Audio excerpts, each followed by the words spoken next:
follows an extract from my book Letters from the Broom Cupboard, available from Amazon. Dear reader, I've thoroughly enjoyed getting to know you over these pages.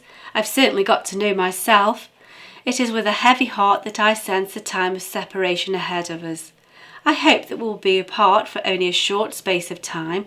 Whether or not we'll meet again is outside of my control. It rather depends upon whether you were ever really there at all. Time will tell. The end of the academic year fast approaches, and I know this, if not because the calendar tells me so, because the usual signs are beginning to become apparent. Attendance is more spasmodic than ever during the last couple of weeks of term. During the usual run-of-the-mill term time, I can usually predict who will attend and when. This is another demonstration of a sixth or seventh or eighth sense that I've developed over the years. Week by week, the forces that dictate attendance fluctuate according to the position of the tide or the sun in the sky. It's a certain fact that a sunny evening can mean a lean time for me. We Brits must barbecue when we can. As the summer holidays approach, all of these existing modes of prediction fall by the wayside and a game of chance begins. End-of-year concerts, plays and general timetable mayhem means that I get to spend these last precious moments with you, dear reader. I have found over these weeks and months that I cherish the time that we have had together. I almost hope for unofficial breaks in my timetable, which will mean that I can talk to you.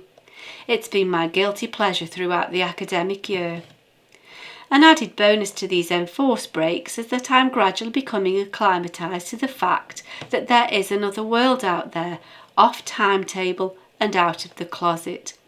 In just a few days I must blink my eyes in the sunlight and look into the distant horizons that exist out of the broom cupboard.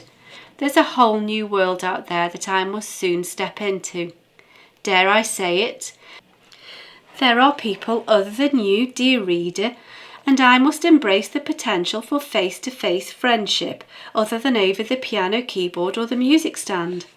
It's a pity that I'll have no cash to enjoy this brave new world. Such is the case for the self-employed music tutor.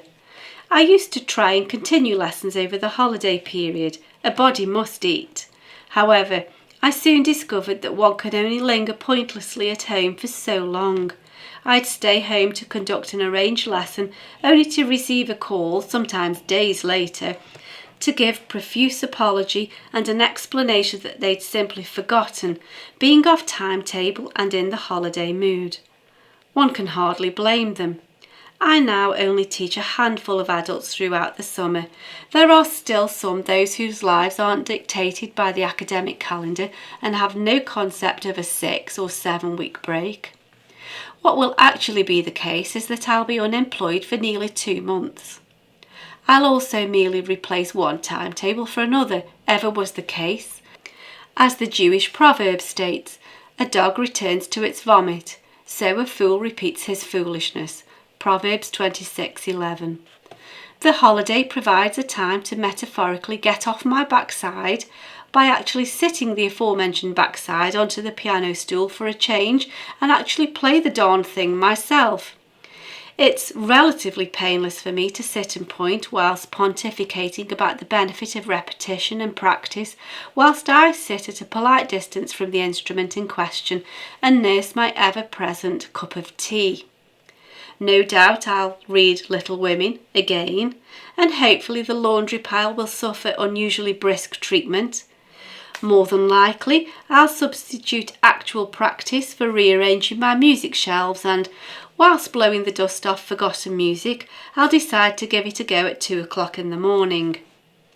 I've been exceedingly grateful for your friendship over these last few months, dear reader, but now I'll be truly grateful to my family and friends who'll kindly draw me away from the piles of music and carefully guide me into the sunshine, should we ever get some. Gratefully yours.